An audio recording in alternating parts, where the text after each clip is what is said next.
So,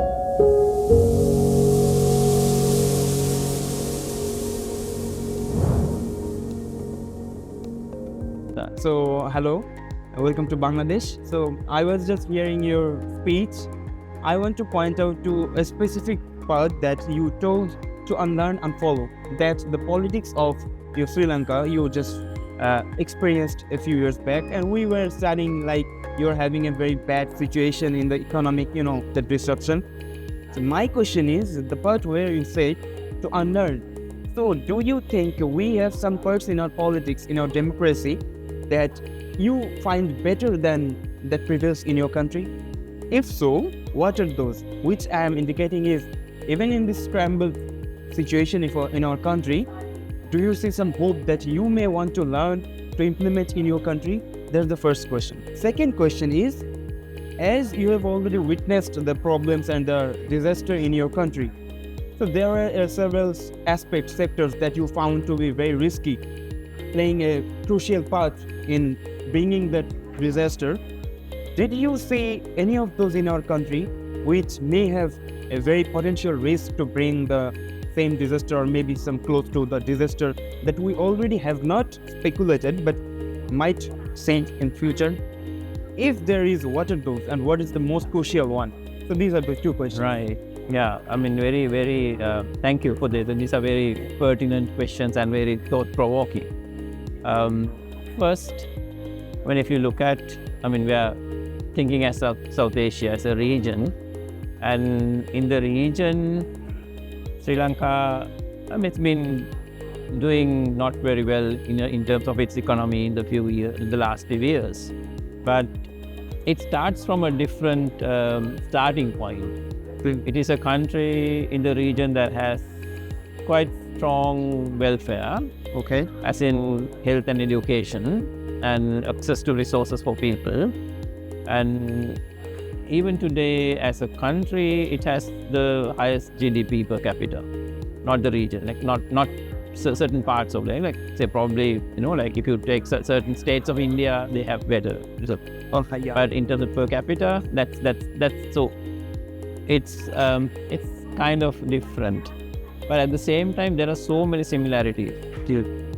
Especially, we are talking about, this big conference is we are trying to refocus what's going on in terms of democracy.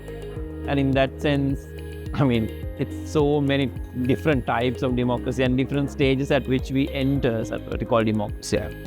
Now, why I said what I said earlier is that despite every slight differences in these countries, there are many similarities. For example, if you take Bangladesh and Sri Lanka, in 1971, 1989, 90, 2024, 22, 24, in all of these years, in both countries, there have been social upheaval. And, the system of society has been shaken in a way that people demand more accountability, more space for them in the policy making, and to shape the future of the country, and especially to previously society, groups, segments of society, demographics that had previously did not have access to resources, for example, like education. So, but what is different is Sri Lanka's institutions. I said it has slightly stronger welfare basis, and also institutions have been Sri Lanka's institutions, institutions of government. But of course, military has been able to smother all of these insurrections, and also institutions quickly absorb and appropriate the aspirations of the people. Not necessarily to deliver on the demands, but to show that your demands are being now met, and then you completely decimated. I think because I think in terms of institutional development, Bangladesh and Sri Lanka are slightly different stages. And that allows Bangladesh to have like even now, like you have an interim government. Sri Lanka never had an interim government after the protests. Like its parliamentary process could quickly like a president resigned, and then a new president quickly came in very quickly, so the parliament could actually absorb the system. So with that, all of the aspirations are also absorbed into that vortex. So it didn't necessarily mean a lot of like aspirations for a system change that people demanded were actually converted into a system change. But in the process, like the government could, say absorb it and say like now it's the problem solved. So in that sense, I know like Bangladesh a lot of frustrations about what's been delivered now. At the same time, this July revolution is not just like a July thing, but it has to be ongoing. People demanding more and engaging in a way that these demands are being materialized. For that, there is more space. Like still the spaces don't have to be closed for more demands to be made, and to engage the society, engage the structures more in order to make some changes, if that makes sense. I completely get your point. Yeah. And and the second point is risk one. Yeah, risk. I think, it's not really a risk, but don't you think that social media has been able to organize opinion of the people in drastically unprecedented ways? Like in the July student movement, for example, social media played a crucial role. Right. And on the one hand. Okay. And on the second, I would say, now if you speak to anywhere in Bangladesh, in Sri Lanka, in Nepal, in India, the kind of dreams that people have, the average person has, is more or less the same. Yeah. They want to have their family, they want to have buy your car, have a good job, build your house, safety, and good health, and all of these things. And now with social media, one thing has happened. Not one thing, so many things have happened. One thing that has happened, is that a global consumerism has come into place. And that is materialized through a certain individualized form. Like you think, as a person, not as a society. Okay.